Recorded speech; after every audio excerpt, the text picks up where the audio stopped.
Senator Sifuna. Thank you, Honorable Speaker. Honorable Speaker, you know my position on the State of the Nation address.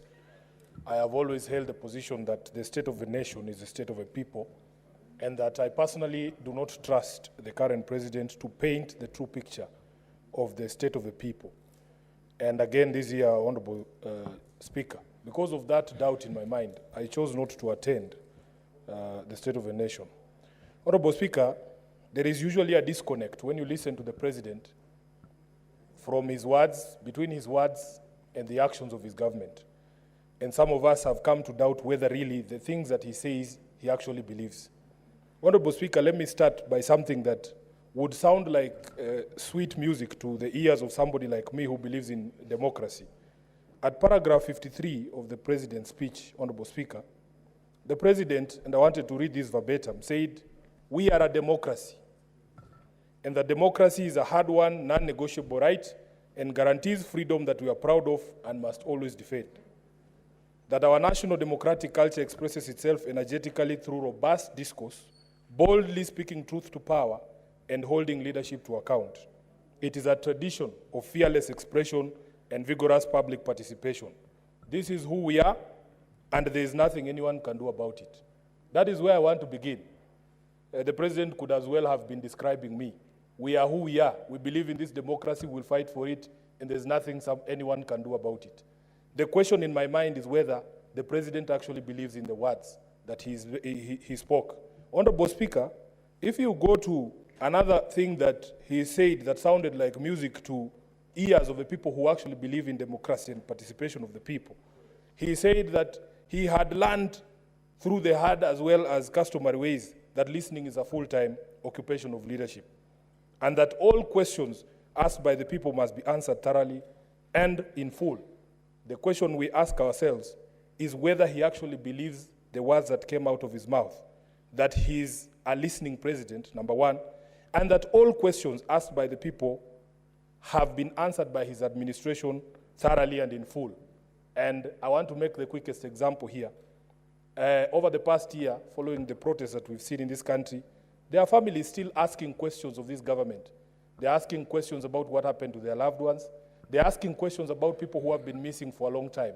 And even in this particular speech, the president never provided any answers. Honorable Speaker, you go to paragraph 6. He says he desired to respond to the most pressing concerns that have been raised by Kenyans of all walks of life. And he went ahead and framed what, in his opinion, were the most pressing concerns that have been raised by Kenyans. And again, the question becomes, after framing those things and elaborating them very clearly, did he even, in his own speech, respond to the things that he had said were the most pressing concerns of Kenyans from all walks of life? Honorable Speaker, the president asked the question, number one, whether leaders understand the pain and struggles of the people. This is in paragraph 7 of his speech.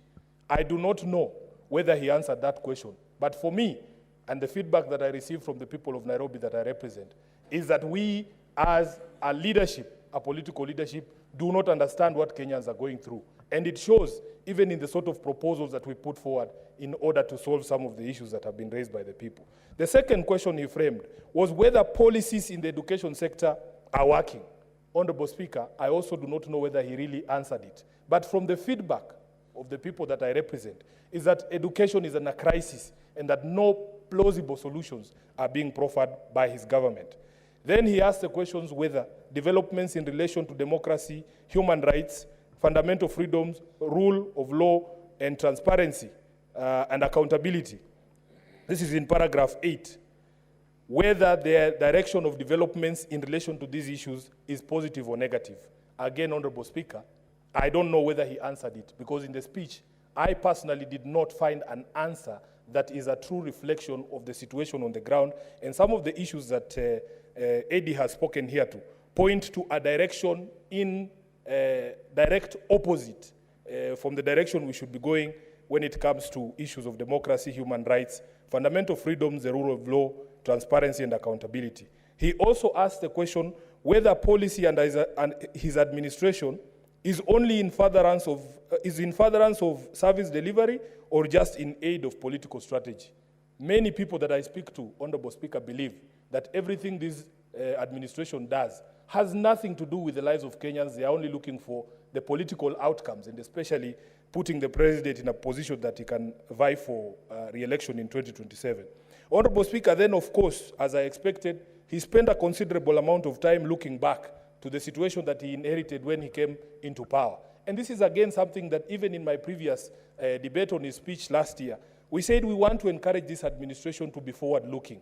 Yes, we understand the situation that was obtaining in September of 2022, but you are halfway through your presidency, Mr. President. You cannot still be talking about the war in Ukraine and the strictures of supply chain during or out of the war in Ukraine. We want you now to move forward, because at this particular point in time, you cannot still be talking about 2022 and telling us that you have laid firm foundations that maybe many of us do not see. Honorable Speaker, of course there were issues with some of the figures that were being thrown around in his statement. For instance, he claimed that inflation at the point he took over in September of 2022 was at 9.6%. Massaging of those numbers, whether it is by a small margin or not, is aimed to achieve a certain end, that the perspective is to be painted that he inherited things that were so bad, but that he has brought them back to life. In fact, statistics from the Kenya National Bureau of Standards show that inflation was at 9.1. A difference of 0.5 is not a small difference. Honorable Speaker, he also made a very bold claim that the foreign exchange revenues the foreign exchange reserves have risen to the highest in the last 10 years. That is just not true. If you look at the CBK report, Honorable Speaker, the highest we have had in terms of foreign reserves was 10.01 billion shillings as at 30th of May 2019, which was less than 5 years ago. So it simply is not true that the reserves are at the highest in the last 10 years. Then there is a claim that even the majority leader has tried to repeat here. He made a very clear pronouncement that the Social Health Authority will pay all October claims. In fact, he said by the end of this week or during this week. Honorable Speaker, I heard the majority leader saying he saw a list somewhere indicating that hospitals have been paid. I can confirm here, Honorable Speaker, that that money has not been paid as we talk today. Honorable Speaker, then there was this issue that Senator Khalwale alluded to of a standing ovation. Personally, I was embarrassed for all my colleagues who were present in the House that day, because I believe personally that you are not supposed to expect praise for doing the right thing. You are not supposed to expect praise for doing the right thing. This is something that Kenyans have raised objection over for the past few months. And I want to thank my colleagues in this House, especially Senator Onyonka, who has stayed on business on this question of the PPPs involving Adani. They say that where there is smoke, there is fire. There were always signs, Honorable Speaker, and all these signs were brought to the attention of the public and to the attention of the administration.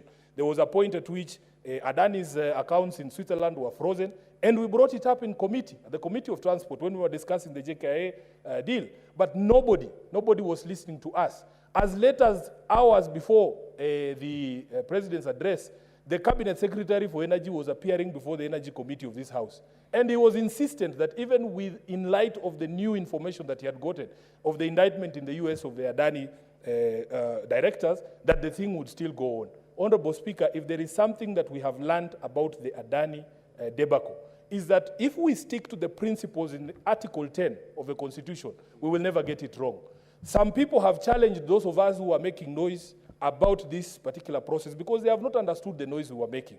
We were saying the Constitution requires that even as possible, and disclose when you receive this interest, that these interests have been received. Finally, because I can see the light is on here, Honorable Speaker, the President concluded by saying that the state of it means the ability to endure suffering without breaking or incurring permanent damage. So he knows the breaking or incurring permanent damage. So he knows the truth. He knows the truth that he has stretched Kenyans to the end, but he knows that we will not break because we are like the proverbial donkeys. Senator, I give you 1 minute to conclude.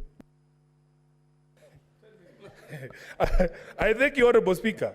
I was saying that the synonyms that I saw for resilience is a person who has ability to endure suffering without incurring permanent damage or loss. So, Honorable Speaker, he knows that Kenyans are suffering, but that somehow he has discovered that we are resilient, we can take more and more punishment without breaking. And I think this is the only thing in his speech that I agree with. I thank you, Honorable Speaker. Senator Cherargei.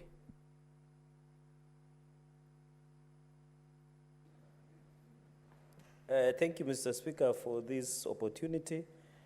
I want to thank the President for delivering this State of the Nation address. Mr. Speaker, as per Article 132 of the Constitution. Mr. Speaker, the State of the Nation, Mr. Speaker, is like a Chinese dish of sweet and sour. While we celebrate many successes, the country still faces a lot of challenges going into the future, Mr. Speaker. Mr. Speaker, I want to thank the President for being listening President. On many occasions, Mr. Speaker, despite the challenges that he took over from September 2022, Mr. Speaker, the President continues to disappoint the naysayers and doomsayers of this nation. Let us look, the nation has many challenges. And in fact, it is miraculous. Mr. Speaker, you know, 2,000 years ago, for us who are Christians, Jesus did miracles. In 2024, William Ruto continues to do miracles going into the future to change the nation to a better country, Mr. Speaker. So, Speaker, I want to agree that leadership is listening, is engaging, and I'm happy that the President is listening. For us who are farmers, when we complained about food subsidy over production subsidy, he listened and put, Mr. Speaker, many more money to that, Mr. Speaker. So, Speaker, I want to thank, because I represent 90% or 99% of Nandi County, Mr. Speaker, depend on agricultural economy. For us, Mr. Speaker, the fact that more than 6.5 million farmers were given fertilizer. Mr. Speaker, this season, we have harvested more than 70 million 90 kilos of maize, Mr. Speaker. We want to thank the President that this subsidized fertilizer